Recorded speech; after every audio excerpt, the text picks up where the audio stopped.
Welcome to the NBA Coast to Coast podcast, brought to you by thelines.com. Coming to you from the West Coast, Josh Lander, joined by my guy Nate Weitzer on the East Coast. And we are looking at playa props here on a 10-game slate on Wednesday. Nate, plenty to choose from. Definitely want to make sure to like and subscribe to that page. We got a couple other game videos up for you, some marquee matchups in the NBA tonight.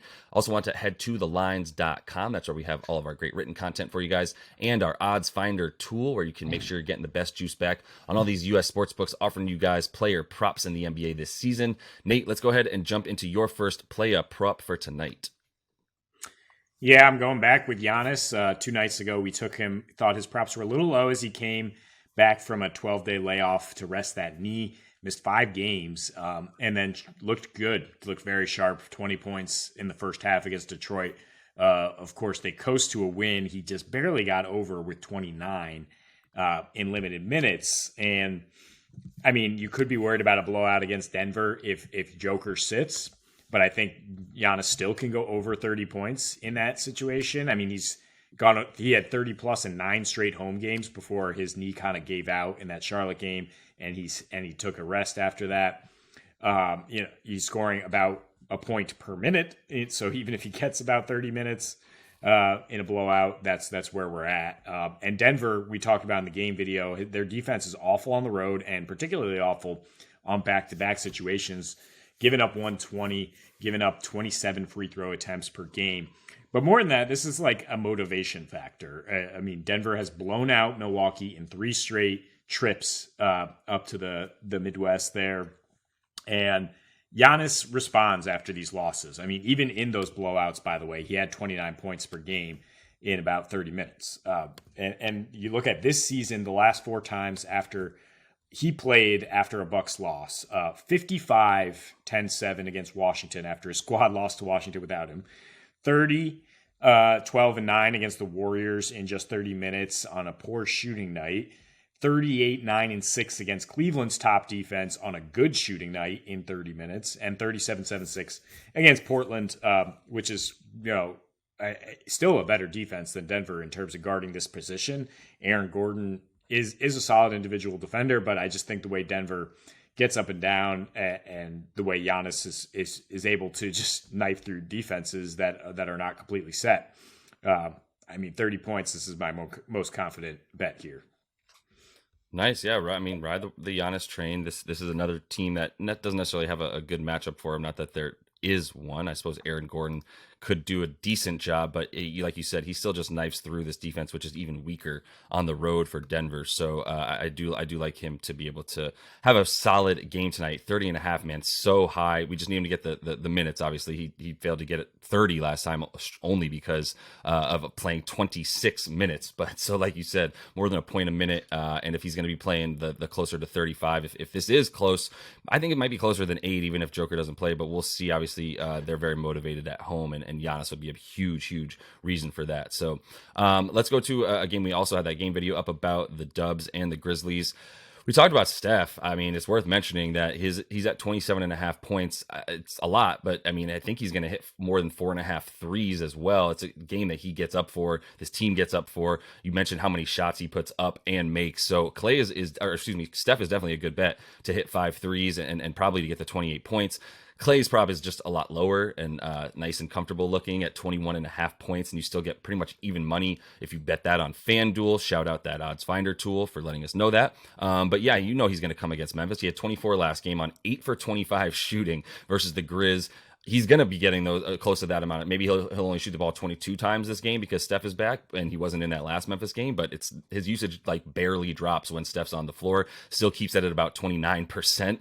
So in his last 10, he's had at least 24, by the way, in 8 of his last 10. Only needs 22 tonight to hit that prop. He's averaging 27 over those last 10, 45% from the field and 42 from deep, making about 4.8, so about 5 threes a game on about 12 attempts. And I think you can continue to expect them to continue pulling that. It's been their offense. I mean, they've made 18 and a half threes a game in their last 7 since Steph came back from injury and that's because their offense, while there's plenty of assists going on, there's still a lot of sort of, there's not that many other ways for them to score. They're not getting out in transition. Wiggins hasn't looked the same. And between he and Poole, that's their offensive outbreak for fast breaking. They haven't been doing it. They've just been scoring on threes, to be honest with you. So Memphis been so bad at defending the three, and that's sort of the concern for them tonight. They've been bad in their last roughly 3 or 4, and they're bottom 10 in terms of defending shooting guards when it comes to points per game, assists, and rebounds per game. All those categories, especially the points.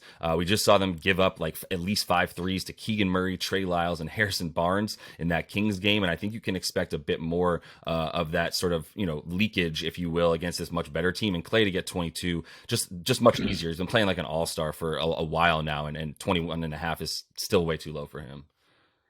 Yeah, we talk about fewer shots, but better quality of shots when Steph is playing for Klay. This is like deja vu from the last Thursday where we're like, I like Klay, I like Steph overs, but I like under on this absurd game total against the Celtics team that's going to be played at a playoff atmosphere. Yeah. And sure enough, way under in regulation and still went under the final total in overtime. So I think you can be on that again here. Warriors get their points. I do worry about a blowout for either of these guys not getting there, which is, I think, why I like Steph to hit 5 threes in 3 quarters if necessary before Memphis says goodnight, if that is how this plays out. Another guy we've gone to often here this year, polarizing figure, Ben Simmons, playing the Sixers again. If Embiid does not play, that paint will open up a lot, and you got to like his points a little bit more. Either way, he's responded to that 0-9-13 line against Boston where he didn't look at the basket by scoring 7.5, taking 7 field goal attempts, mostly dunks, in the last 4 of the road trip for the Nets. So now you look at his numbers without KD in 5 games, 6.7 rebounds, 9 assists. And that includes just 18 minutes at Phoenix because he just couldn't play due to foul trouble. So there's a lot of props to look at here. And certainly I would rather go rebounds assists, though, at 14.5, even though he is maybe looking at the basket more. You can always have just that 0 in the point category, which is going to screw you if you pair that with anything else. But I think I like the steals more than anything at plus 123 at Caesars because he's playing Philly. And motivation manifests on the defensive end for Simmons, who can definitely guard with the best of them. He had 3 steals and 3 blocks in that first trip back to Philly in November. Also 11, 7, and 11 in 32 minutes. The Nets, allowing him to try to get that revenge, to try to get that monkey off his back by performing well against the team that and the city that booed him. And Philly's just straight awful guarding the backcourt, right? Third most assists per game to point guards in the last 7. So if you do want his assists at 7.5, that's fine. In their last 11 overall, they're giving up 118 points and 26 assists, limited rebounds because they are scoring at such an efficient rate. So, maybe you just want assists here, but I think the steals is intriguing if you can get plus odds. Yeah, it's a hustle stat. So in this game, he's going to be going crazy for those steals and blocks. I love taking any of it with the steals and blocks. The plus 123 for 2 steals is fine. Stocks is fine. He even made a free throw, by the way, in that Philly game, which was hilarious. 3.